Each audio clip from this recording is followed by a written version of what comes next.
Ladies and gentlemen, today again we have Umam Dlamini. Dlamini, thank you so much. Siyabonga. Amen. Siyabonga.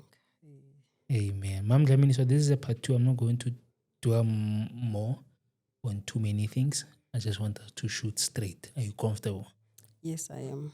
Amen. Okay. On part 1, you mentioned ukuthi auntie used to abuse you, beat you up and all these things. And the last time she did that was a few days before you got married. Yeah. A night before. The night before you got Yeah. married. Sure. Can you take us just from that moment? Now you get married. What happens? What's your relationship no auntie? Because now you are a married woman. Okay, ngiyabingelela bonke abazalwane nabo bonke nje abasibukele namhlanje. Ngiyabonga kakhulu mfundisi Mathibela. Amen.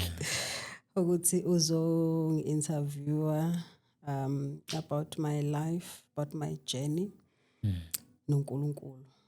Yeah, this was about God, not about me. I was just a vessel nje uNkulunkulu ayisebenzisa ukuze kusizakale wena ubukile namhlanje. So before ngi-answer any question, bengifisa nje ukwenza le disclaimer. Okay. Ngiyabona abantu ba-comments abaningi, abantu bathi uphu aunt masimthuma uphuthu. Which means abantu they are very angry and abanye bayitshela ukuthi no into scripted lena, there is no way ukuthi umuntu angadlula entweni kanje, more especially umntana wentombazana.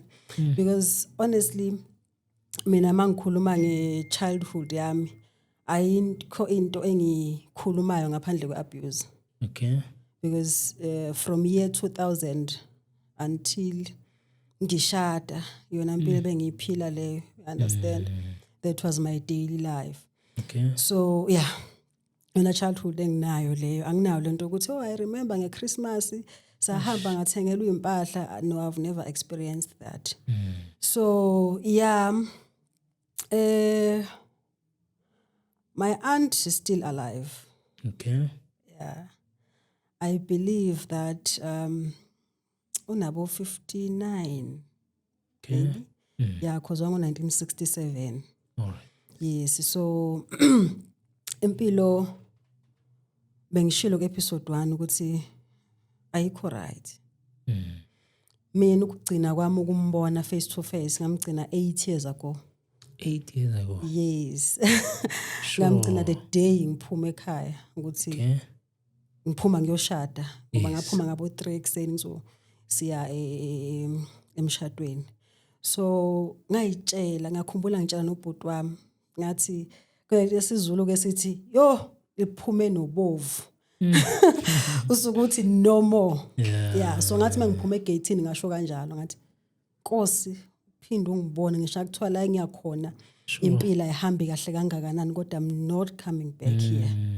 So ngamgcina lapho mina aunt. Konke nje bengikuzama ngikwenza like ngithatha umntana wakhe ngimisa esikoleni bengikwenza over the phone. Sengila ePretoria nese KZN. Okay. Yeah, ngimgcine lapho but khona la engifuna ukubuyela khona kancane if you maybe you can allow me. Yes. Angifuni ukuyidlula la because those people ibona ba contributile towards my healing. Yabona? Okay, mangiqeda umatric wami ngiye ngaba ne gap year. Okay. Kule gap year engibe nayo yeah. Ngiyayibona zonke izinto anti angenze zona. But khona incident engeke ngize ngikhohle. Ngiyayibona le attempted rape, ngiyayibona le ukuthi angishaye abantu mabengiphi impahla izingane zakhe zichuze ezithandayo zithathe yabo kuningi ayikwenza but yabona this incident I don't wanna lie ngisakhule ukuthi uNkulunkulu makangihile kuyona. U-anti mangiqeda umatric obhuti bami basebadala sebe ngasahlabele bengahlala ekhaya baxoshile so basebesebenza so thina wayebona ukuthi engazuthi izingane kabhuti wakhe akufani impilo compared to ezakhe izingane yes wathi u-anti yabona nje into engizoyenza ekhaya kunama site amakhulu bekumuzi bese kuba ne site nje yabo wathi nje into engizoyenza udayisa wonke lama site ngidayisa wonke ama site wasekhaya ngoba angifuni lezi ngane zabafana zibuye la zizothi phela umuzi kagogo wazo yabona mase ngishonile zilwisa izingane zami yazi mangikhuluma la I'm even shaking man kuyasho ukuthi into engakadluli kuyona le ngizokhuluma ngayo manje okay I pray ukuthi uNkulunkulu angisize ngihile awadayisa u-anti ama-site mayedayisa u-anti spenda ke imali nengane zakhe kwathi sekusele nje imali encane yabona wasibiza ke mina nobhuti wami omncane kuyithina sasisele ekhaya wasinikeza ama 200 wathi ayangifuni ukuthi ngidle imali emva kalokho mina ngikuba ngathi anginika ngalutho 200 yes 200 rand isite wayedayise nge-15,000 sure yeah nalokho 15,000 yabo umuntu ophuza utshwala onganandaba nemali angeke uthengise site yasedlangezwa ngo-15,000 because kune university abantu bakha ama student accommodation yes ama student accommodation so i-site nje edlangezwa it's very expensive angeke uyithole below 80,000 sure that place god cela ngiphabanzi sure yeah yona into eyangilimaza kakhulu leya okay mayethengisa u-anti site asinikeza lama 200 rand hayi ngibonge mina angazi namanje ngisayibuza ukuthi uThixo wangidala kanjani mina ngiyakwazi ukuvalela ipain ngithule ngathi akwenza ngalutho as a result mina u-anti wayethi manje ngishaya ngigqimiza odongweni kwakufika lapho khona ngingasakwazi nokukhala ngithule sure ingane zakhe uthola ukuthi cause anti ingane zakhe zazi disrespectful kakhulu yabo abanye bebhema ama drugs nani bemtsango babelwa ke no-anti wayengabashaya yes so kokunye khona lo cousin wami omunye wayengithanda ke yena wayethi u-anti maye ngishaya amdonsa amwise phansi sure asiyini wena anti wamenzani umpumi yabona amxakazise ngamazwi abonisa ukuthi umntana ongekho respectful so nginjalo you understand wayengishaya zadele okay ngibuyele back endabeni esite wayithengisa ke ama site u-anti anganankinga naleyo nto leyo into eyangilimaza kakhulu namanje ngizamnxusa uNkulunkulu ukuthi ngixole ayenze u-anti ileyo ukuthi thank you ileyo ukuthi eseyithengisile ke site nezingane zakhe ngisho nathi cousin mama kwangabantu abanjani babentshontsha okay because anti mayephuzile ukuthi mayelele bamkhuthu uzothatha imali yabo yes kwathi sekusela imali encane about 5,000 nje ngoba ngezwe ngayo anti bayintshontsha yonke yes cousin wami bayintshontsha imali wathi nje u-anti yabole imali le kwaba into serious impela ekhaya wathi le mali angeke ithathwe ingane yami engizalayo yacaca ukuthi ithathwe umuntu engamzali ngoba nakho akanandaba nami oh it was tough wangishaya like wayethatha uhlangana nami ekitchen mhlawumbe ngiwasha izitsha avela ngisakaze ngempama ngwelele estofini kwesinye isikhathi ngithi ngihlangana naye mhlasimpe phandle ngabe ngiyopheka avela ngifumbe ngempama ngangiphilela ukushawa nje every day kuthiwa ngitshontsha imali lapho ngumntwana osindisiwe okholwayo ekhaya bayazi ukuthi angaze ngatshontsha ngishishumi you understand ngilo mntwana nje vele ongana self esteem ongakwazi nokujola you understand wangishaya u-anti wangishaya le nto lena ya last about 6 months if not more serious yes ehlale ngishaya nje khona lapho khona wahamba wayenyangeni wahamba nokhazini wami omdala ethi uyo check ukuthi ubani uthatha imali yakhe angazi ke ngoba wabuya wathi inyanga ithe imali iseyinganeni zakho so mayesho njalo wathi kodwa phela kusho ukuthi mayethethe inyanga imali iseyinganeni zakho nawe njengoba ula ekhaya uyingane yami sure okusho ukuthi inyanga kahle kahle ibengqena ukubiza wena ngegama uwo thatha imali wangidonora wangishaya u-anti Kwangagcina lapho kwavedlula iviki wahamba nami ke manje ngisenyangeni lapho ngisindisiwe into eyinyanga ngihlangana nazo ngisaba ngisho ukungena egate lomuzi wenyanga wahamba nami enyangeni nokhazini wami afike wathi lo baba ngiyakhumbula amazwi alo baba awasho wathi lo baba Madubi ulwisa umuntu wrong Sure. kodwa into engizokutshela yona imali ithathwe ingane yakho Sure.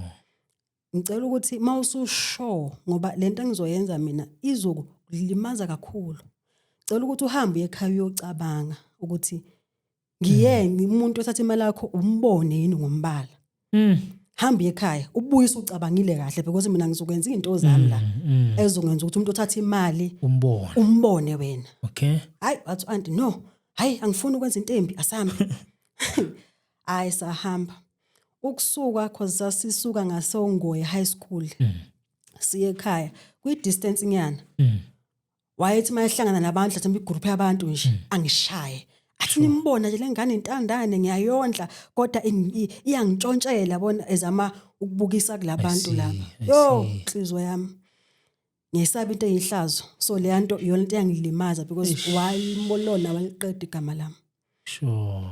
waphinda wangagcina lapho wangisa enyangeni yesi3 yayesesikhawini hamba nami futhi nomunye ukhazini wami emateksini esikhawini lapha ya emall sizogibela itekisi ekseni ke ngithi kusokuno line abantu bezogibela so wayenza sure ukuthi lapho khona abantu kumele angishaye phambi kwabo bese yakhuluma asho ukuthi nimbona nje lo engibiza ngeenhlamba ke ekhombisa umuntu osifazana ongayiphethe kahle nimbona nje lona ukuthi kanyoko ubani ngayisiza lengane ngayicosha ifelwa abazali namhlanje ngitshontshela imali inhliziyo yami lapho ngiyaziwa ngidumile endaweni ukuthi ngiyakholwa because ngiyashumayela amatendeni understand esikoleni futhi high school lapha engangifunda khona bengishumayela kuma assembly esikole sonke nje ngiyazi ukuthi uma umfundisi lona yo angishaye phambi kwabantu kube khona abamkhuzayo hayi abekingane hayi miyeka yabona leyo nto leyo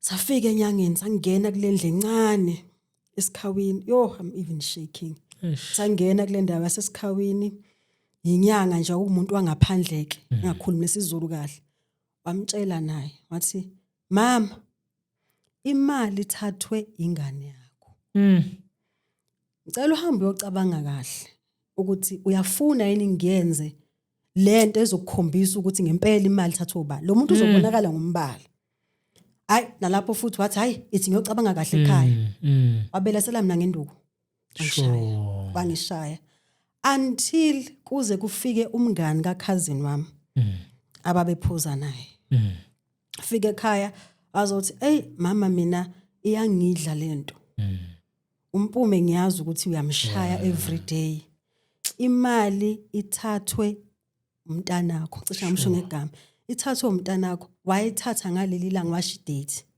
wathi mayethatha saphuza ubusuku bonke kwanembula kwakunendawo esikhabeni kuthiwa wanembula uthi besidla ama ribs lapha yana imali nje ithathwe uyena ayi anti wathi nje ngeke ingane yami yenze lonto wathi nje ngisho ngambiza ngikhona ngiwilling ukuthi yes ngiwilling ukuthi kuphela ifriendship unokuthi uhlukumeze lengane kanje lengane iyakholwa angeke izithathe imali mina ngiyakutshela ukuthi imali ithathwe ubani Yes. hayi kwangazuthi uyangiyeka ke lo 3 days but kubuye kuvuke athi ngeke noma mhlasimpe wena omtshelile ukuthi akatshontshe imali yami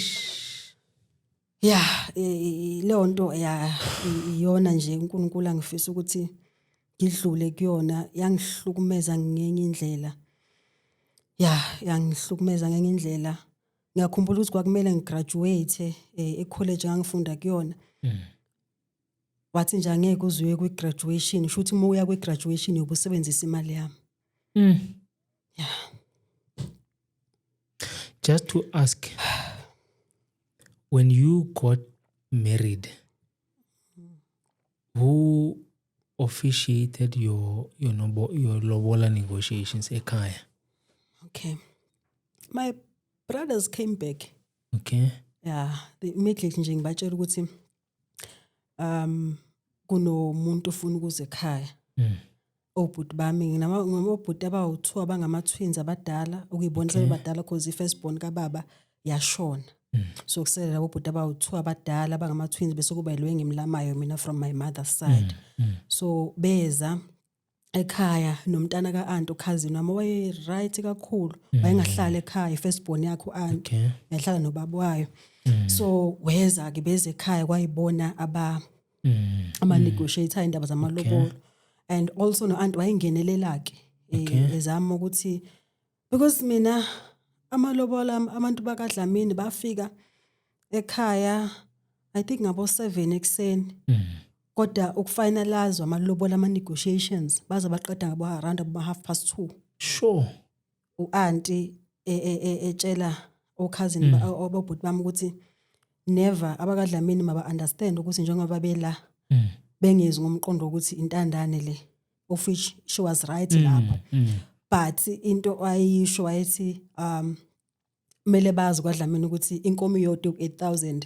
Sure. So 8,000 times 11 cows. Yes. Yeah, vela amazulu ke nje ulokutsholwa ngo11 cows. Sure. Yeah, so wayisho njalo ke thi 8,000 times 11. Take it or leave it. Akunegotiate. Serious? Yes. It's akunegotiate la if ukuthi abanayo lo 8,000 times 11 abajiki. Until obhuti bambaza babonza ayibongeke phela ayikho lento. Yeah, kwa negotiate ke kwakhulunyiswana but nje aphela very late. Very late, yeah. And how did you go to auntie to tell auntie with auntie there's a person that wants to marry me? Auntie, how did he take it? Was she proud of you? Was she akayithathanga kahle mangimtshela at first because mina ngilotsholwe sengisebenza sengino 2 years ngahlala ekhaya. Ngathola umsebenzi eBalito. Yes. So ngamuva ke ekhaya ngayosebenza khona ngihlala khona. And I understood into eyenza ukuthi angayithathe kahle because ngathatha i-decision mangithola umsebenzi ukuthi ngizomondla uAuntie until ngishada. Serious? Yes. Yabona ingqondo yomuntu ohlungumezekile. Sengiya understand manje ukuthi lonke lezinto engangizenzelana ukwakha indle ekhaya ukuzama ukufaka amabutler guards emawindini ukuthenga amagrosa umthengela impahla. Now that sengikhulile sengiyazi ukuthi le nto leyana yayingekho normal but ilento yokufuna i sense of belonging ilento yokufuna ukubonisa ukuthi no man mukele you understand. So ngenza njalo ke ngiqala ukuthola umsebenzi ngangenza sure ukuthi every month ngihamba ngomfakela imali eShoprite ngoba wayengana i-account mangihola imali 25 ngangiphuma mina ngemall ngangalindi ukuthi 26 or 27 you understand hambe ngemall ngomfakela imali bese ngisenda inamba ke efonini. Hayi ngabe nginamanga mangithi wake akafona athi ngiyabonga next. Yes khona lapho khona I think after 3 months ngikwenzile ngafona ngathi abantu uyayithola yini imali wathi angithi ihambile imessage ngathi mina yebo ngisho ukudla simple hambile imessage. Yeah wathi no bengisho ukudla simple nama auntie mhlawumbe uyibonanga wathi hayi ngibonile yini ufuna ngibonge yini. Hawu phela umuntu omdala akabonge enganeni akubongwa nje enganeni phela kade ngondla ubuhlala la kwami ngondla ubuyisa imali yami engakondla ngayo noMpumelelo. So angeke ngize ngithi ngiyabonga ngibongani kade udla kwami la yonke leminyaka uzube ngaka manje nge1000 inyana nje sekumele ngibongani. Ngagcina lapho kumbuza ngaqhubeka nje ngafaka imali ngangambuza until ke the day ngishada ke ngastopha ke. Sure. So now that you stopped, who was taking care of auntie? Abantwana bakhe. Yeah. Abantwana bakhe. Angazi nami kanjani because nabo angeke ngikhulume bad. babezama angithi uyakhumbula ngithi baba abantu abama yes, boyfriends yes. babe nama boyfriends wabo so babethi mebehambile babuye no plastic. I see. So mayebuye no plastic let's say mhlawumbe umuntu uhambe ngolosihlanu uzabuye Sunday abuye nalabo plastic maybe dry pack amazimba nyana ubonisa ukuthi uphuma kamfana. Hey ngangipheka ke sizodla phela sifamily yonke kodwa ngokudla lokho kudla namagama athi anti hey ezami izingane ziyaphuma ziyozama buya no plastic wena msindiswa uhlela udla mahala awuphumi wena uyobayizikwazi athi ukuphanta athi gadzabi ziyophanta wena uzongile la uthi uyibekela umshado yabona so umuntu omdala mayesho leyo nto kuyi teenager uyitshela ukuthi mayenzeni yeah so sure. And just for interest sake, did you ever, obviously during that time when you stayed at home, did you ever report this thing to your pastor? Yes, my pastor knew everything. Okay. But not from me. It was mina ngangisaba. See. Ngangisaba ukuthi what if umfundisi uze ekhaya? Mhlasimpe you understand because umfundisi wami noma umfundisi they used to love me. Babe ngithanda esontweni. Remember ngiqala enkonzweni ngifunda Sunday school. Yabona? Ngakhulela la Faith Mission. Ngaba yi-teenager la Faith Mission. Ngaba umuntu omusha la Faith Mission until ngize ngishada. So like bangazi impilo yami yonke bayayazi. So babe ngithanda umfundisi wayengithanda kakhulu.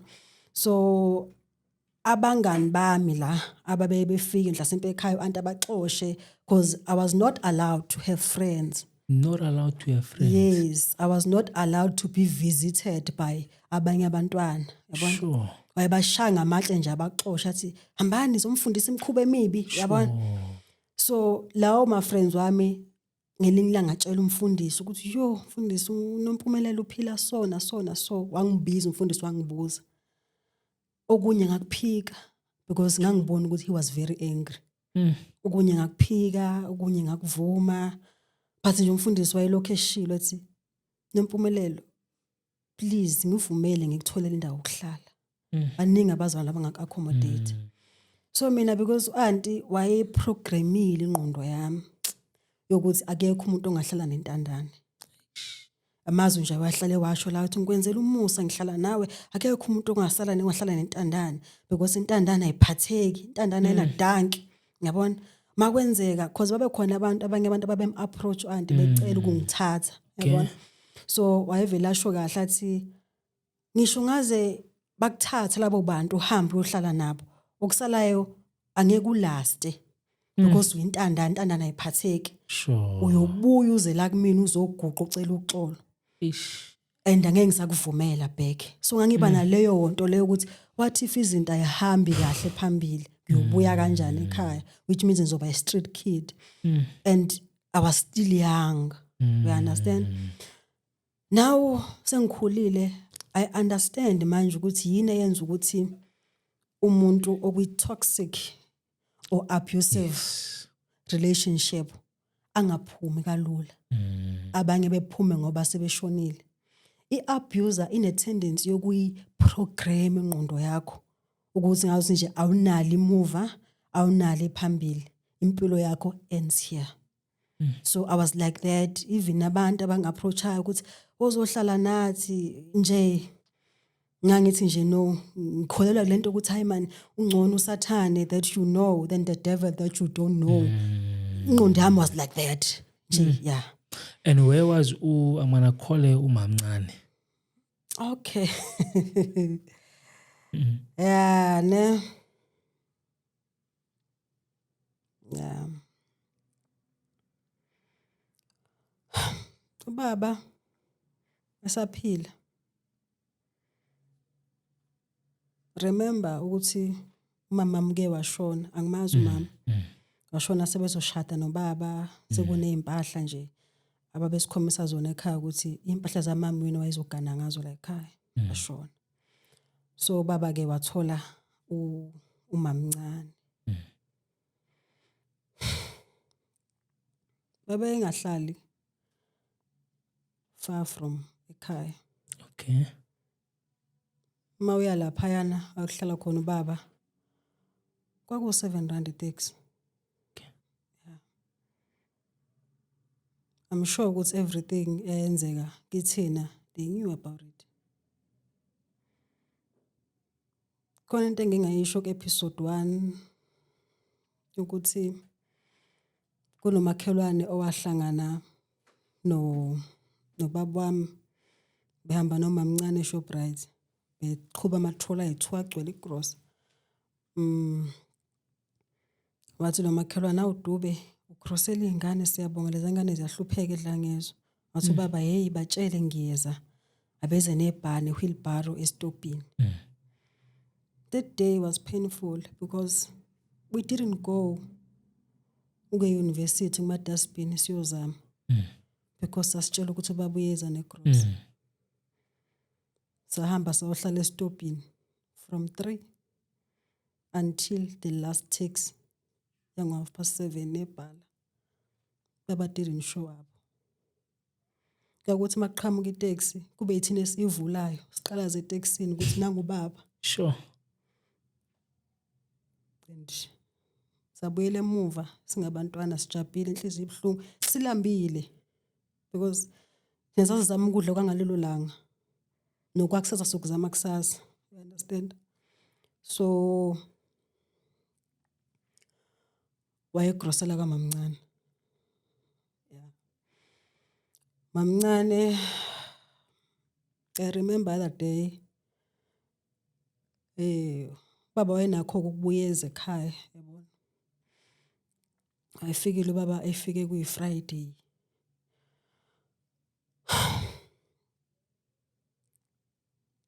Ahlala weekend yonke. Sahamba thina sa university siyozama ukudla phela ngoba baba ufika ngaphethe lutho vele. Mesibuya nalokukhudla wasithethisa wathi yini lento enibuya nayo yabona because ngempela kwakusuke ngamathambo. Yabo umuntu uma edla eplatini ithambo ungalicabanga kwakuba imili yethu. Ngoba sasiwathatha lawo mathambo amaningi siwahlanganise siwafake ebhakedeni namanzi siwawashe sipheke sifake usawoti kube isishebo. So baba ebona lokho kudla wasithethisa but isithethisela into engekho ngoba akasiprovide. Yabona?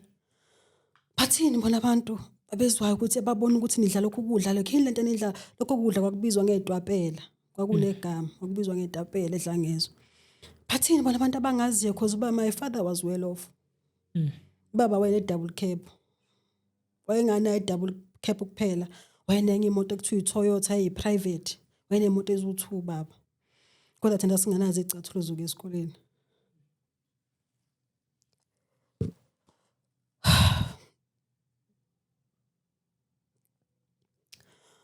Yeah, so wayegrosela khona ke kwa Mamncane ehlala khona. Fika ngelinye ilanga I remember lo suku ayifike ngalo kuyiFriday wahlala iweekend. Ayina ke ekseni Monday siyemsebenzi esikoleni sizingane phela siayina. Siayina ngale ayina khona le ayina I don't know if you know it na ekuthiwa umbhadeko. Ayina yasemakhaya le einsimbi obasumlilo uyibeke yeah. Yes. Sasayina ngaloma ayina. Leyo ayina uyacabanga ukuthi primary sikwazi nokayina kahle ishisa amashethi sometimes umntwana uyisulanga kahle izoba ubumnyama eshethini eli-white. So amashethi wethu nje they were ugly. Wathi baba hayibona ayina ngale ayina naye sibuza into engekho because uyithengelo bani ayina. Ugogo siba u5 esihlala la ekhaya. No aunt unezingane zakhe. Sonke aunt wami naye akasebenzi. Sonke siphila ngalo 2000 wempesheni kagogo. Wes nogogo yaphuza. So uthe hola already usenezikweletu zatshwala zalapha aphuza khona every day. Wayethi mayithenga impuphu suke seqedile. Sakufunda thina ukuthi upopo okuhlaza uyapheka uwenza ikhari. Sakufunda ukuthi ubanana okuhlaza uyawukha ufake emanzini ubeke estofini upheke udle kube yimili. Going back to baba evakashile. Hey yo. Afike wathi ayibone ayina ngeayina nje. Hayi ngizonibela neayina kukho right ayina kanje. Baba ke waye good ekukhulumeni. Inkani zami lezi yabo kodwa engaprovide, and thina we were just kids. Sasimthanda, asingazi ukuthi into ayenzayo wrong. Wabuya Monday buya emsebenzini wasiphathela iayina. Sajabula. Papa usiphathela iayina. I remember ngaze ngaxoxa esikoleni ngixoxela omunye umngane noma kwakuthiwa ulondiwe. Ngathi yesisi ngine ayini ubaba usithengele iayini. Look at my uniform. Sijabula nje nje ine Chris ngitshela ngikubona into ekuthiwa iChris. Ngathi ine Chris ubaba ungithengele iayini iblawa gesi. Jabule sijabule sasiqala ukuthengela ubaba something. You understand? We were suffering. Mina ukuhlupheka wokubona ngiyingane ngiqhamuka. Wes benginomzimba omubi. Manje sengikhulile akusabonakala kahle. Mina nganginezilonda all over my body. Sometimes mengihleli phansi edeskini esikoleni mangisukuma ngizosukuma uniform seyinamathele elondeni einqeni emhlanje nganginomzimba omubi. Menganethwa imvula ngivele ngibhedukile lo umzimba wonke. That's why nginama sports asel. Mangamile isilonda nje lapho isilonda singamile khona but mina singimile. So yeah kwaku kanjalo ke. Kanti shuthi umamncane uyabuka ukuthi baba sehlale kakhulu ekhaya. Remember ufike Friday.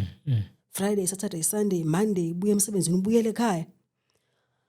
Hayi Tuesday ntambama fika umamncane. Hayi samjabulela phela nathi umama. Ayi anti ukuthi akasibulale mayibona simjabulela. Ethi nimjabulela ukuthi umama unenzelani lo muntu enithi umama mazelapi yabona. Thina phela sazi umama nje. Fika umamncane ekhaya. Hawu usajabula, hawu umamncane ukhona. Lele ngale endlini kaBaba. Wavuka ekseni wahamba ke ekseni kakhulu. Wahamba noBaba ngobaba emsebenzini. Yes. Hayi savuka phela nathi siya prepare sisilungisela esikoleni sihamba so check ayini endlini kaBaba. Yiki ayini. Thathile mamncane. Mhla ebuya uBaba wakhu wambuza ugogo ngoba ugogo wayesaphila. Wathi hawu Dube ungoyenzelani ingane izibhlunganye kanti ade ijabula kangaka ukuthi uBaba uyithengele ayini wena uthengele abantwana ayini aqedwe uyayithatha. Wathi uBaba ayithathwanga yimini ayini. Mina ngiyibone wamusho ngegama kumamncane. Ngiyibone sesikhambile. Yes, eyifaka esikhwameni mangimbuza ukuthi uthatheleni ayina yengane. Wathi ayilezi ingane zakhe yini yabona iziningi kanjani zizoyibulala le ayina. Bayijwayele phi ayina. Wait, ayakathathi umamncane. Ithathe uanti. No, ithathe umamncane. Yes. The girlfriend of my father. Wathi no, we are too many at home. So we will break it. We can't have ayini electric yegesi thina. We are too many siyijwayele phi. Sure. So if you ask me nje ngaye ileyo memory enginayo. Umamncane bakana abantwana bengaki? I don't know, but engazi ukuthi benomntana oyedwa noBaba. Yes. So bebehlala lapho ke noBaba but angimbambele iqhubu. Ngi right. Naye siyakhuluma naye. Umntana wakhe half sister wami ozala uBaba. Bekade si university nje bengimsiza kakhulu mengithi akanayo grocery. Be graduate 2024 I think at Durban. Ngathatha flight from Pretoria. Sure. Ngaya khona kwi graduation yakhe I contributed ngambookhela ihotel. Yeah. Yadlula uNkulunkulu yasizana. I want us to talk about your self-esteem. Yeah, because all these things are happening. What was happening to your self-esteem, your confidence as a woman, as a human being? Yeah. Yabona uma uyi-teenager, self-esteem is very important. But to me, it wasn't. And that thing of not having self-esteem really helped me. Okay. ngithi mangibheke emuva ngibona ukuthi lento engabi ne self esteem, lento yokuthi angitshele every day ukuthi umubi, unomzimba ogcwele izilonda, umabalengwe, ngibize ngokuthi ngiyitiger. Sure. Ethi umabalengwe yipi indoda engashela wena? Ngeke umfana ongakushela. So leyo nto leyo wayifaka engqondweni ukuthi kwile teenage age engikuyona akekho umuntu ongangishela ngoba engithanda. Wonke umuntu uzofuna nje ukulala nami bese yangilahla ngoba vele ayikho into enhle ngami. You understand? So yangisiza ke leyo nto ekutheni abafana ngibabalekele. I see. Yeah, ngishathwa nje umuntu ufuna ukungishela, ngangibona into ufuna ukungitholisa umntwana aqeda ngishiya. Yangisiza kakhulu leyo nto. Ngoba na the time ethumelelwa abhuti lo ukuthi akazongicheck ukuthi ngiseyi virgin na.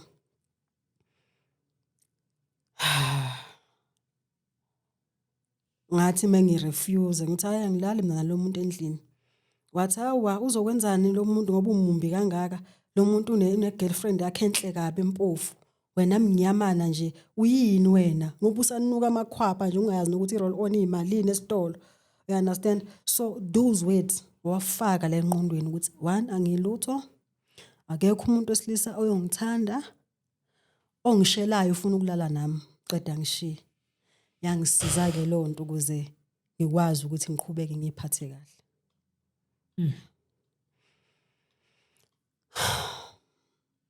All right. So I'm going to go back a bit. Now you are married and you're going to stay with someone. And this person, I'm going to assume, because he's not verbally abusing you, he's not beating you and all these things. Was that foreign to you? And do you think you were relieved? How do you stay in Odlamini now that you've survived all those years in that mess? Okay. Just going back nje lately bit.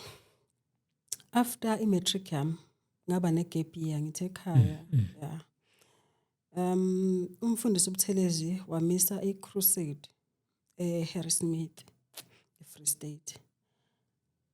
Umfundisi ke menza ama-crusade wengangishiyi because wayengisebenzisa mawukuthi ngine-guest speaker angayi let's say disappointed like engafikanga wayevela afake mina.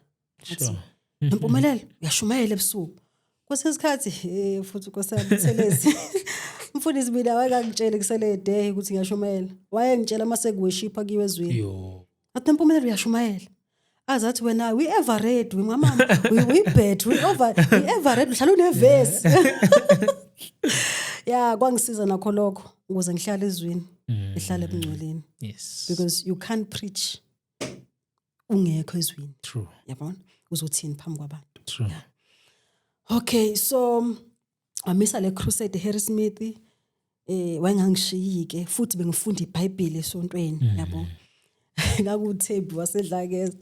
Ngakufunda iBhayibheli esontweni so wayengisebenzisa kakhulu emvuselelweni. Sahamba ke saye Harrismith, uanti wavuma. Hayi, kwasisikhathi wayengangqabeli makuwe enkonzweni athi hayi hamba angithi sofuna bathi abafundisi bakho ngiyakuhlukumeza hamba. Hayi ngahamba Harrismith kanti that was my breakthrough.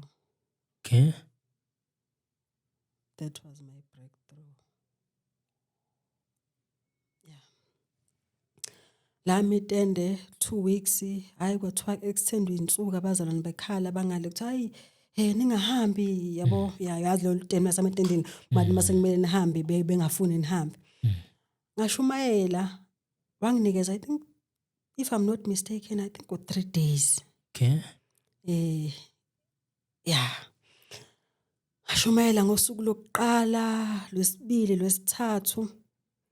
Kanti kunabantu la phansi bayayizwa lento ngiyashumayela yebo but there's something about lo mntwana. Okay. Usukapi? Uyafunda? Udleni njengoba ehamba namatende nje intombazane bapha abazali. You understand? Yeah. Hayi bese kuba khona umunye umzalwane la ongibuzayo ukuthi wenzani empilweni.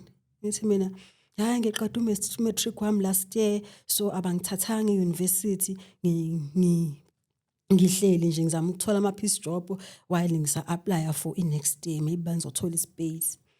Athi hayibo uyazi ukuthi kune college lana TVET college uzothola NSFAS as long as une matric yakho unanani uzoqhubeka ufunde. I was happy ke ngaleyo nto leyo. Ngathi hayi okay ngizofika ekhaya ngichaze ngafika ekhaya ngayisho into leyo anti nje wathi excuse me uzohlala phi uzorentela ubani angingeni lonto. And mina matric wami ngoqede at the age of 17. Yeah. Okay. So I was still getting I grant yama offense. Yes. Wathi anti le mali engiholayo mina ama offense ukuthi kudliwe la ekhaya. Akusiyona ukuthi wena uthi yabona.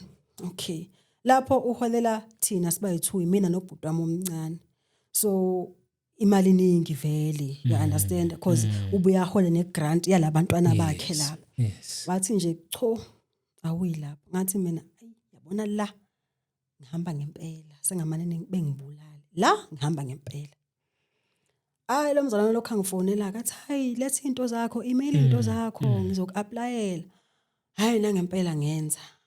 Fonela hayi bo bakuthathile. Angithathile. Lo mzalwane into ongayenza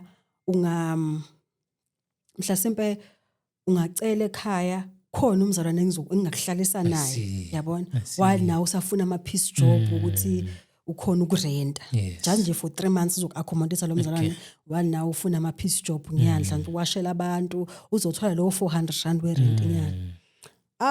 Wathi anti hamba kodwa ngihlangene mina mhlasimpe imali engakufakela yona ngiyokufakela noma 300 ukuthi udle enye nenye angihlangene. Thatha itekisi hamba ngaHarrismith. Mangifika angitshele lo mzalwane ngisesendleleni ngisesendleleni athi yazi lo sisebe ngithi ngizokulalisa kuyena engazothi uye KZN ngisendleleni ngathi mina Nkosi izobona. Wathi kodwa ke ngoba usufuse endleleni vele ngizokubeka komunye umuzi abazalwane sikhonza nabo. Ngizokubeka komunye umuzi while we are waiting for that woman to come back. I said amen. Ayikho into engangiyenza ngakhulekile mina. Ngisho ngifika emzini womuntu ngangithi ngicela ukuthandaza kuqala. Okay, ngifike ngempela nama suitcase wami anempahla edabukile. Yabona nje yama ngifike kulomuzi ngithi nje sacela ikamera sacela ukukhuleka. Hayi bangibonisa mama wakhona bathi hayi ngikhuleka ngalendlini ngithandaze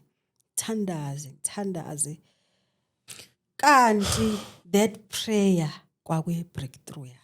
Sure. Athi lo mama mntanami usindiswe nini? Hayi ngithi mina hayi mama ngisindiswe ngisemncane yabona phela bajwayela besuthu futhi. Athi yazi mawukhuleka ngale besihleli la dining room. Bengihlala nginepain bayazi la ekhaya ukuthi ngiphuza igrandpa njalo before ngilale because kunepain la emqolo. Kodwa uthema ukukhuleka while you were praying in tongues ngiyizwa isuka. Sure. Immediately. Ngithi mina hayi musa kaNkulunkulu hawu ngibe excited nami ukuthi hawu Nkosi yami hawu mangifikile shothi uNkulunkulu ukhona umsebenzi awenzile. Athi angikwazi mntanami ukuvumela ngizwile ukuthi umzalwane usibanibani uyithe uyofuna iroom uyahamba ngicela uhlale la ekhaya ngiyacela ukuthi uhlale la ekhaya hayi nangempela ngihlale kanjalo ke kulumuzi lo athi fonela kini batshela ukuthi uzohlala la ekhaya hayi ngifone ngisho ekhaya athi hlale lana uanti akuthumele I think wathumela 2 months lama 300. Emva kwalokho ngiyakhumbula ukuthi ngathi ngifona ngibuza ukuthi anti bayangibuza lana ukuthi imali uzoyithumela nini wathi wengane angeke ngondle mina ngifundisa ingane engangizali. Ngicela ungiyeke ngeke nje ngize ngondle ingane engayizali lapho ukhuluma emalini engiholayo ebutandana. angazi manje ukuthi ngizoyibeka kanjani lento la ekhaya because abasazi isimo sami. Nami futhi I'm not willing to share. Lokhu ngibabuza hayibo ekhaya ufonile befuna number ka-auntie ngithi nje auntie unenkinga yefoni ngingafuni ukhipha inamba ka-auntie. Lo mama until manje azabe serious athi wengane angeke ngihlale nawe la ekhaya mina ngaze ngikhulume nabantu bakini. Ay ngizame ke ngimbize mama ngimtshela ukuthi kahle kahle mina ngivela ekhaya kanje nansi inamba ka-auntie ngicela ukuthi umfonele but please expect ukuthi yes uzokuphendula kanjani. Athi mama la mama wayikholwa la mama wayithandaza wathi mntanami uzodla ukudla esikudlayo. Lapho ngiyagibela ecollege mangiyakhona kuselokishini college esetown i20 rand I think kwakuyi 20 rand ngosuku ngathi lo mama angisebenzi sengimdala ngihola ipension mina ngondliwa abantwana bami kodwa ke sengizothola umuntu engizoshare naye ipension yami. Sure. Ngizokugqokisa uzophatha isikhaftini umuye esikoleni uzoba ingane yami. Ay into engangisebenza kulowa muzi trying to impress ngangivuka ekseni ebusika ngithi nje ngicela ukuniwashela impahla ngiwasha ingubo zokulala ngiyoklina. You understand? Ngizama indlela ukuthi kodwa ngingabonga kanjani. Bangiphatha kahle kulowa muzi ngafunda ngangiqala ukuthengelwa impahla esitolo selokhu ngazalwa. College thengelwa ifamily engayazi. Sure. Bangithengela impahla ngangigqoka kahle ngiqala nami ngenziwe ikhanda umama angenzi ikhanda lapho umama ongakwazi ngisho ekhaya umzalwane nje. Ngaqeda ngaze ngayithola idiploma yami. Ngithi mangibuyile athi makuvala igoli athi hamba ekhaya so that bezokubona ukuthi unjani yabona. Mangibuyile ekhaya kuvalwe igoli auntie nje athi unamanga awufundi wena uhlala nendoda. Athi ukipitile unamanga uhlala nendoda. I remember sengenza iminyaka ukugcina lapha ecollege sekumele ngihambe phela ngivakashile ekhaya. Auntie wavele wakhiya indlu wangikhiyela ngiphakathi qede wahamba. Lapho kukude Harrismith usuke edlangezwa kumele ngihambe early. Wathi nje angihlangene ngiyahamba mina angeke umuntu lokho ethi uyafunda kubene ehlala lento ayikho into ayifundayo lo unamanga. Wakhiya sengigezile ngipakishile suitcase ngathi nje not today Saturday not namhlanje ngiyahamba mina. Ngiyahamba. Okay. Ngavula iwindi kwangabe namabhakla gathi ngithi ngangakawafaki ngakasebenzi. Ngewindi. Ngaphuma ngewindi nesuitcase lami. Wathi eqhamuke ebuya ekhaya kwakho phansi ke nginyuka intaba nesuitcase ngilithwele ekhanda ngiyogibela amatekisi. Ngamuzwe memeza athi ungaphinda ubuyela ekhaya. Ngavala umlomo nesuitcase.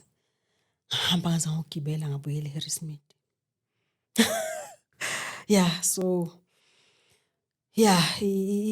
impilo yayinjalo ngafunda nje ngaze ngaqeda. So ngaqala lapho ukuhila ukuthola uthando ukunakekelwa ukuba nabantu abangithandayo.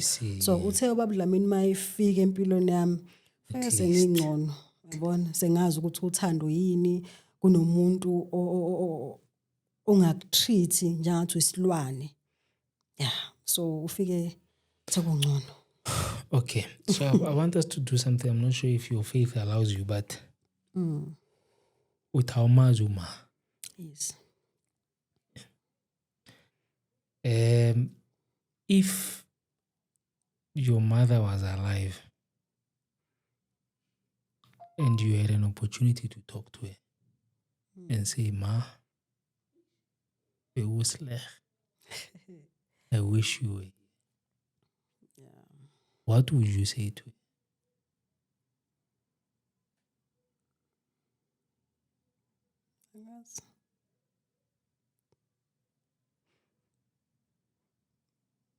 Mangimuzwa ante xoxa ngoma wami. Ukhuluma ngazi ukuthi umama was a great woman. Umama wayekholwa. That's why ngathi mangiveza indaba yokukholwa ekhaya wayethi uze nalento shuthi impela umama Mgomezulu wathi shuthi umama Mgomezulu akafile. uvuke kumpume, yabona, because into yensindisa ekhaya bayibona ngoma. Babejwayele ukuthi uma wayethi mayize ukotiza ekhaya esuke ekhaya kubo, Sunday wayengacompromise, wayevuka esontweni. And my mother was a hard worker. Antu amayijwayele ukuthi umama wayekhonza ukudayisa like me. Mina I'm always selling. Ngiyayithanda ibhizinisi.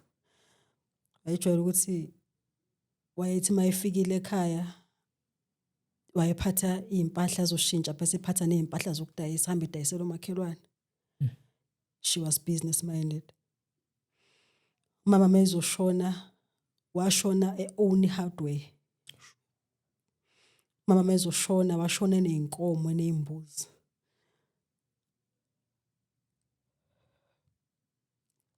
But kuyo yonke lonto le azibhenefithe lutho zabantwana bakhe. Kuleyo hardware leyo abafowabo bayidlela balobola abafazi ngenkomo kaMama ayithengele zona yena ethi uzama ibusiness nezimbuzi zakhe. Yeah, so mangathiwa like khuluma naye ngazi ngathini because angimazi. Ngazi ngathini.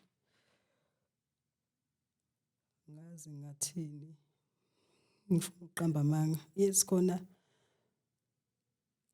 zikhona izimo ezifikayo usho ukuthi kube bekhona umama ngabe mhlasimpe khona into ekhulumayo nami.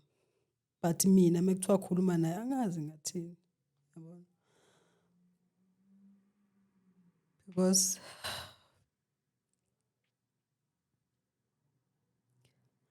mhlasimpe angazi ngambuza ukuthi kubo bonke abantu njengoba bemchaza nje ukuthi she was a great woman. Kubo bonke nje abantu ayengashada nabo noma kubo bonke abantu angabatholela abantwana. Watholela ifamily yakwaDube.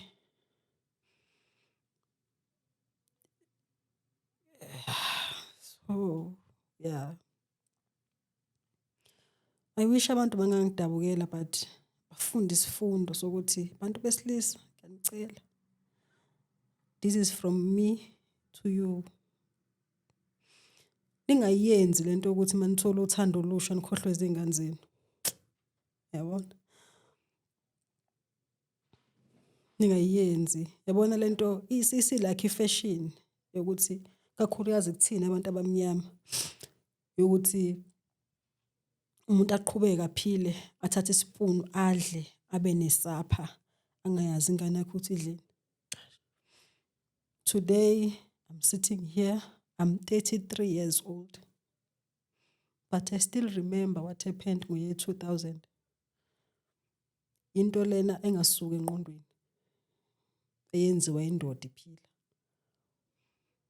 So ungayitshela ukuthi mawungondla ingane yakho unganaki ingane yakho la ya ubaba noma la ya umama wengane.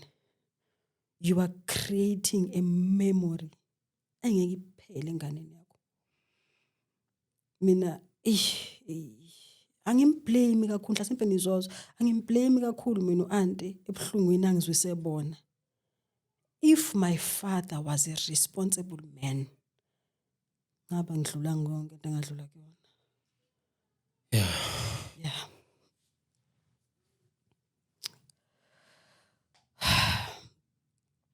Yeah. And let's talk about your father. How do you feel about him?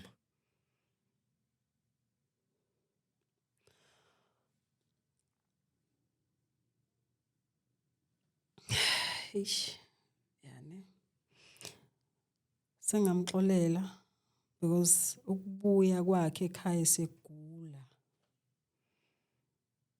engasakwazi ukwenza lutho mayesezoshona ubaba kunamazwi wakhuluma kumina sasiba u2 endlini. Yabona makuthiwa umuntu usezoshona vela sinde akhuluma behappy nize nijabule nithi hayibo usengcono useyaphila suke sezobhoda sibari suke hamba lo muntu kwakathi nje ubonisa ukuba ngcono suke sezobhoda yeah so baba kuleyo moment leyo esezoya esibhedlela because washona esibhedlela kwangathi uthi uyasinda ugogo ngoba mdala wathi ake esibhedlela bahambe nangempela few days washona but ubaba wami ngiyakhumbula ukuthi ngangiqeda ukumshintsha ibhruke elaligcwele ukungcola ngoba wayengakwazi ukuyela etoilet ngiluwasha lapha yabo thuntutha lezi zinto ngiwasha ngezandla zami ngimncane kade ngamgeza ke ngimsula ngimncane ngiqukula indoda endala no one is helping me ngimbeke empedeni wathi nje mayebeke ehlala empedeni wathi ume strong ngisho nokuthi ufuza uma wakho uyamdlula umama wakho strong mntanami wathi baba uNkulunkulu akubusise engazuthi ungathola indoda engeze ukuhlukumeza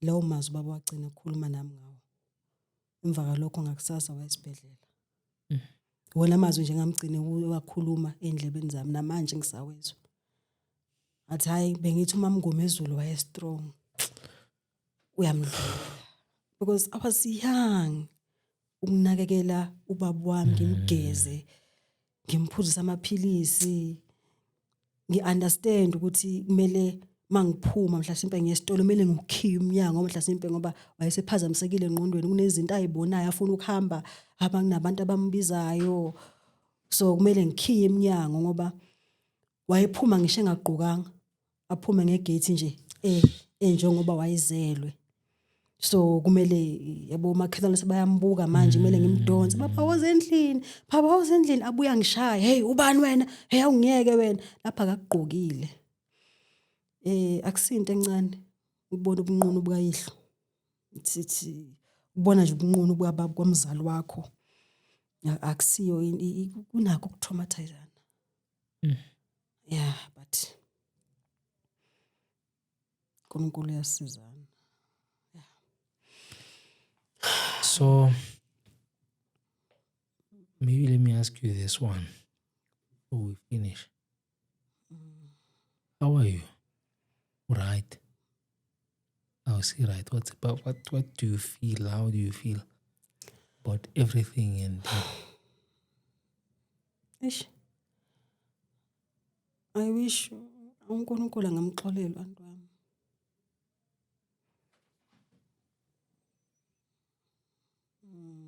Nami mhlambe mina ngokwami ngibona ngathi sengamxolela. But I wish uNkulunkulu angamxolela. Yabona kunezwi elithi ubaba uNkulunkulu uyise weyintandane. Ebese ba indoda yabafelokazi. Yabona mina ngoba nginendoda ungangihlukumeza. I know ukuthi indoda yami izodila nawe ngoba mina nginawo amandla. But mayesethu uNkulunkulu ngithi indoda yami ezodila nawe because mina nginawo amandla. But uNkulunkulu mayesehla ethi ngiyindoda yabafelokazi. Whoever that touches a widow uNkulunkulu uyehle uNkulunkulu anabe indoda adile nawe. Excuse me, and also mayithi nguyise weyintandane. Akekho umzali ovuma ingane yakhe. Uyazi nje ukuthi esikoleni ngisho ukuthi abakhlukumeza sinzomtshela uba you understand. So kuleyo case kanjalo uNkulunkulu uyehle esihlalweni ashiye uNkulunkulu abe ubaba adile nawe. I remember I think it was 2024 ubhuti wami omdala kade yile ekhaya ethi uyobabona ethi ake ngiyedla ngizwa ngiyobabona kade umuntu agcina wabuye lapho wangifonela yabona makukhala umuntu wesilisa bokwazi ukuthi it's bad wathi Mpume ngiyazi ukuthi uanti ukuhlukumezile sisi ngiyakucela makuthi mhlasimpe umbambe ngenhliziyo mdedele bengiqala ukubona isiqalekiso ngamehlo wathi that home is cursed. Wathi mawucela like uthatha isitulo sigcwala impukane, igceke liyanuka kodwa wazi ukuthi kunukani. Wathi yo wathi ngeke sisi, ngiyaqala ukubona ukuthi kunefamily ekuthiwa icursed mangibona le ndawo. Wathi egcekeni mawungena utshani bukhulu bungaka kodwa kunabantu. Ngibuze uphu aunt, bathi uthi ngificela izingane ezincane lezi, uyabona nje ukuthi akukho ngisho impuphu yokuthi zidle. Okhazini bami laba abazalo aunt. Mangibuza aunt uphi? Bathi hayi, at the age of 59 wahamba wawushiya umuzi, wahamba ohlala neboyfriend. Akasahlala ekhaya, usehlala ephuzile every day, uhlala washiya umuzi nezingane, izingane lezi ashiye nazo zibhema insangu kwazona. Like ngabona ngathi man ngakufanele omunye usisi wakhona khona phedla ngezwe, ngabuza uthi hayi ugcine nini ngasekhaya? Wathi hey sisi, bengafuni ukukutshela kubed lapha yana. Iyo wathi ngeke sisi, ayikho into enje haya. So yeah, indlela engifila ngayo, I wish uNkulunkulu nje angamxolela. Sometimes singabantu besifazane siyayenza izinto, more especially abantu abasifazane abanganaNkulunkulu, can be so cruel. Singazi ukuthi kunezwi elithi ngiyakushaya abantwana ngezono zabazali babo, ngiyakushapa bana kabuhobo babazwali babondla. Ngabe noma ngisho kahle but kunezwi elinjalo. So I wish uNkulunkulu angamxolela nje kakhulu, mayengaxolela yena be right nami ngiyoba right, but so far I'm correct. If auntie is watching this wherever she is, I think she's gonna watch. I don't know. Is it possible for you to talk to her and tell her that camera?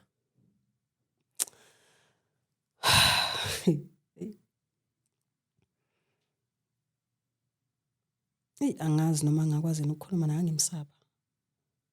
ngimsaba kakhulu. Sikhona manje, I'm joking. Yeah. But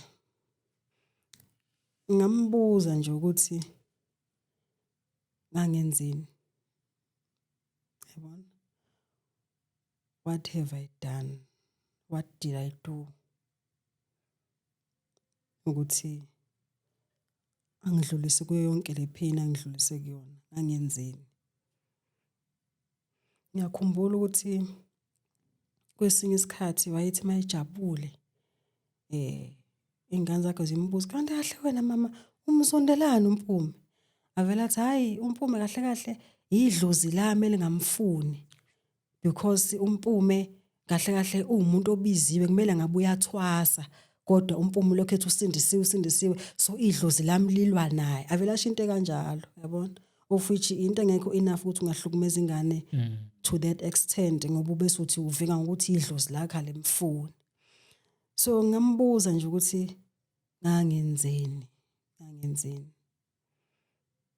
because ufakazi naye la ekhona ukuthi nangelilodwa ilanga kule minyaka yonke ngihleli naye akazi ngisho unxa wami. Waye ngishaya ngiqimiza odongeni libe namapopo, akaze ngiphindisele. Nangisaba nokumbuza ukuthi ngenzini. Mina uAnti waye ngitshela eseqedile, wayekhuluma uzosethetha eseqedile ukungishaya ukuthi kahle ngishayelana. Ngangakwazi nokubuza ngenzeni. You understand? Because noma yini engishoyo kwakuthiwa futhi uyagoloza. So ngangakwazi nokubuza ukuthi ngenzeni, waye ngishaya zaqede. Kwese isikhathi agcina ngachazanga ukuthi kahle ngishayelana. So how I wish to know nje ukuthi Madube ngangikwenzeni. Yeah. Sure. Yeah, there's a lot we must pick. Do you think if she reaches out now, after seeing all this, do you think you can reconcile? I don't know. Yabona njengoba mangikhuluma ngaye ngithuthumela ngisamsaba. I don't know. I think right ngimxolele early but there was an incident la khona uNti wacishwa ngigwaza.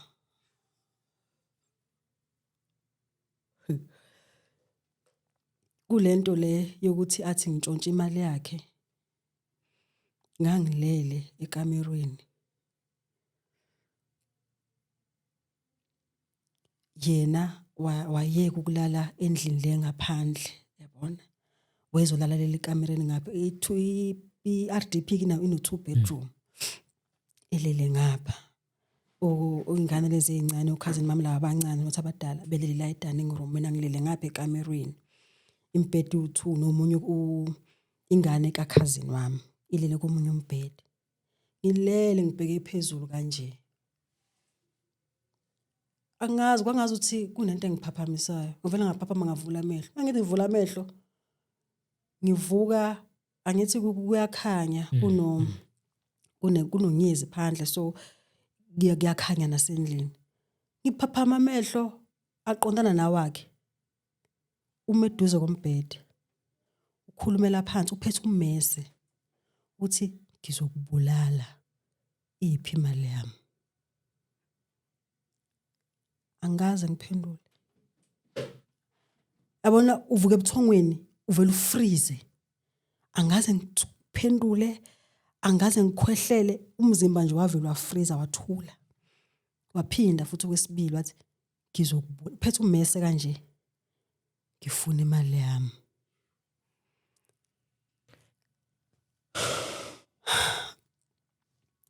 Ingqondo yami iyasebenza ukuthi kodwa uNkulunkulu kanti mina ngenzeni? Kanti Thixo ngenzeni kanti? Yini engiyenzile? Why sengaze ngizofa ebusuku ngenzeni? Uyazi inkosi ukuthi mina uAnti angaze ngamtshontshela ngisho 1 rand ngisho kuthiwa uphuzile mhlasimpe waqathaza u10 rand kwakuba yimi oqala ekseni Anti naku u10 rand wakhe angithi ngizama to please her ngizama ukumbonisa ukuthi angisiyo lento yabona wakhuluma kanjalo ekhulumela phansi ethi ngizokubulala iphi imali yami akusho lokho 2 times emva kwalokho wangibuka uphethe kanje uMessi engibuka ngqo emehlweni ngabona ukuthi yabona nje manje la ngiqondene this is not my aunt ngiyamazi uAnti Yesu unenhliziyo embi yangihlukumeza but this is the demon njengamanje lengiface nenayo njengamanje uSathane ufuna ukuqeda ngami manje I know yes my aunt unayo inhliziyo yakho unakho ukungihlukumeza unakho ukungishaya unakho ukukhuluma izinto ngami but this one this is devil himself ufuna ukuzoqeda ngami angazi kwenzakalani ngagcina nje sibukana kanje naye emehlweni kungekho okhulumayo after sesho nje lowo mazwi awu2 waphinda kabili uthi iphi imali yami zokubulala maqede angazi wasuka nini ngagcina nje sibukana kanje kwazange kuphinda ngilale kwaze kwasa and ekseni she behaved like nothing happened. Like nothing happened. Wayekhuluma nje xoxa, "Hey wempuma washa izitsha lapho." "Hey nipheka nini wengane?" You understand? Ngathi nje ebusuku nothing happened. Ngazi ukuthi ayikho into ayikhumbulayo. Few days later ngaqala ukuba nama suicidal thoughts. Ngathi kunokuthi ngibulawe umuntu ngcono Nkosi ngivele ngife kunokuthi ngiphile lempilo because now it's no longer abuse usefuna ukungibulala. I remember kwakuyiSunday ekseni. Ngathela ibleach, iOmo bleach enkomishini yayi white. KuyiSunday. Kwangabo past 7 kanje. Lapho seke ikeyboard ayizwakala ke ekhaya. Sengiqalile ngezwe ikeyboard ngezwe ama-intercessor ayakhuleka. Ngathi nje Nkosi uyazi ukuthi kusukela ebuncaneni bami bengumntwana okukhonza kangakanani but in return ungibeke kumuntu ongiabuser every day so Nkosi mina ngikukweleti ngcono ngife namhlanje ngayithela le jiki and ngayenza sure ukuthi angifuni even ukubhala incwadi mangihamba because ngiyibhalela bani who cares. Eish. Ngayithela le jiki qede ngayibeka la ekitchen. Ikamero ngiyangilala kunaleli qondana nekhishi. Ngangena ngizama uma ngigqoka ina dress. Ngizama ukuthi ngifuna ukugqoka ijacket ezovala yabo nengubende ukuze mengiwa. You understand ukuthi ngumntwana omncane but I still care ukuthi ozongena angaboni izinto yabona. Ngathi mengisagqoka kwavele kwangena ubhuti wami omncane ephuma enkonzweni kade beyoxhuma isound bebeka nezitulo enkonzweni. Wangena wathi Mpumi uyivaleleni ifoni. Umfundisi kade kufonela. Ngithi mina umfundisi ufunani? Ubuza ukuthi waye ungekho ku intercession and umfundisi wayengakaze wayenza leyo nto. Kwesisikhathi ngangifika nje sokuthi ngifike late ngabo9 wayengakaze umfundisi angibuza ukuthi why ngezange ku intercession, why ngifike late lutho. Wayengeke nje bakazi baba but that day ngoba ngifona mangivalile vele. Wathi ngicela ubele kumfundisi ngoba ukwatile enkonzweni uyakufuna. Wathi mina ungifunelani? Wathi angazi mhlasimpe phela ubona uzoshumayela namhlanje. Yabona ingqondo yami vele shift same time kulento ngathuswa ilento ukuthi ngizoshumayela namhlanje. Angazi nalo jiki ukuthi yaphelela laphi but that day ay ngangihamba. Yeah. Yeah. All right. Do you have anything else to say before we finish? No. Ilokho nje bengikushilo ekuqaleni ukuthi if baba was a responsible man. Mhlasimpe ngaba ngidlulanga kulento. But anyway, ngiya-understand ukuthi ijene yami kwakumele ukuthi ngidlule. True. And it's very important to understand your journey as a Christian. Because kunezinto ezothi ziyenzeka. Understand ukuthi no, it wasn't about me. But nje ngangiyivesele eseduze for God to use. True. So yeah, nje kubalekile uke understand ijene yakho. And lento ye-abuse, one thing about this thing ye-abuse, ayihambi yodwa, ihamba ne-spirit of rejection. Esithi noma isiphelile abuse but the spirit of rejection sikulandela. Ngiyibonile leyo nto empilweni yami and I'm still praying about it. Yazi mina ngino 13 years experience ngisebenza different department ema officeini, secretary, PA, project administrator, receptionist, wonke la ngisebenza ka procurement, fleet, wonke lama department. Kodwa kulo 13 years angaze ngibe permanent in my life. Sebenza ama contracts, angiyazi ipost permanent. Ayaphela lama contract namanje iphelile.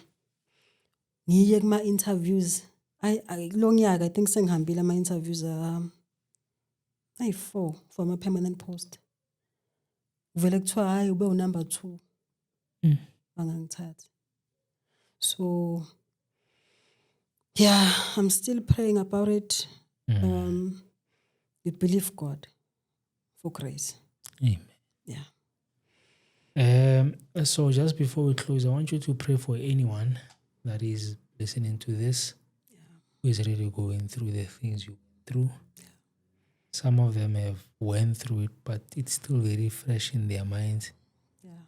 Some are really struggling because they can't move on. Yeah. You will pray and then we will close. Okay. nguNkulunkulu ophilayo. Ngekho njengawe. Ngubaba singabantwana. Sazi kangcono.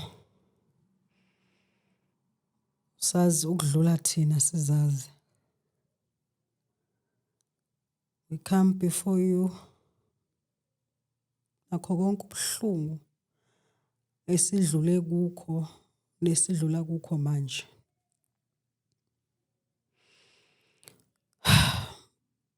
Sibonga nje Nkosi ukuthi wena uyasazi futhi you have good plans for us. Kusiwa amacebo okusilimaza kodwa amacebo okusiphumelelisa.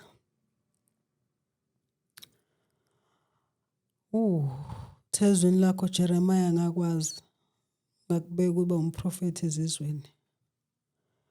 We believe uNkulunkulu wethu ongcwele ukuthi noma ngabe yini ongibukele namhlanje umuntu adlula kuyona, you God une purpose ngempilo yakhe. I pray mongcwele ngikhansela even moya we-suicide because of inkinga abantwana bakhe abadlula kuzo. Wena Nkulunkulu phoselana kimi zonke inkathazo. Phonsele kimi yonke imithwalo. Mina ngiyakuniphumuza. Moyongcwele siyaphenduka.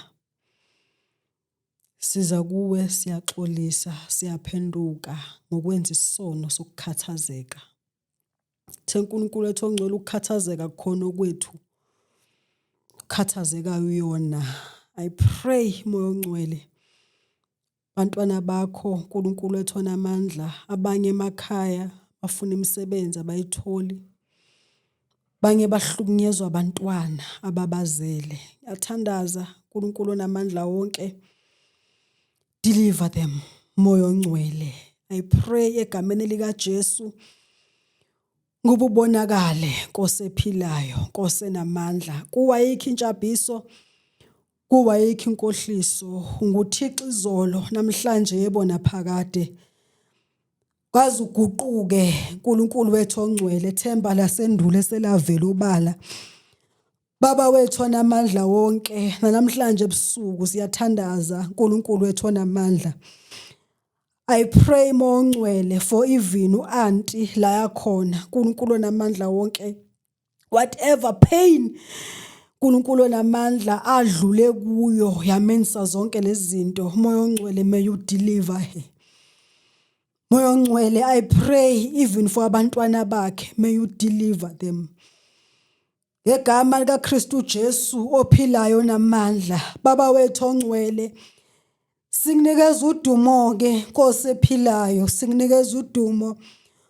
Wena wedwa onamandla ongavuma ukubunyawo lethu lishelele. We believe Lord ukuthi uNkulunkulu wethu ongcwele kuwe Baba wethu onamandla konke akukho kwahluleka egameni lika Jesu Kristu inkosi. Siyathandaza wena wedwa ophakeme, wena wedwa onamandla, wena wedwa othembekile, uyinkosi ephilayo, uyinkosi enamandla. Amadolo onke ayaguqa kuwe, even amadolo okuhlupheka ayaguqa kuwe egameni lika Jesu waseNazaretha. uNkulunkulu wethu ongcwele, we pray uNkulunkulu wethu onamandla wonke, deliver uNkulunkulu wethu onamandla wonke abantwana bakho egameni lika Kristu Jesu waseNazaretha. Vula iminyango evalwe isitha uNkulunkulu wethu ongcwele egameni lika Jesu. Wena uyinkosi ephezulu konke, uyinkosi enamandla, ndoda emanxeba nxebo, wasifela esiphambanweni. Baba wethu onamandla wonke, thatha udumo lonke nobukhosi bukufanele egameni lika Kristu Jesu inkosi. We thank you Baba wethu ongcwele osithandayo. Siyabonga uNkulunkulu wethu onamandla wonke ebusuku, uthembekile ngekhathi zonke, umuhle uNkulunkulu wethu ongcwele. Siyabonga ke, thatha udumo lonke lukufanele lonke egameni lika Kristu Jesu inkosi. Lord, we thank you in Jesus name, amen. Amen. Unfortunately, we've come to the end of this session. Please don't forget to like, share, subscribe. Amen. How many minutes?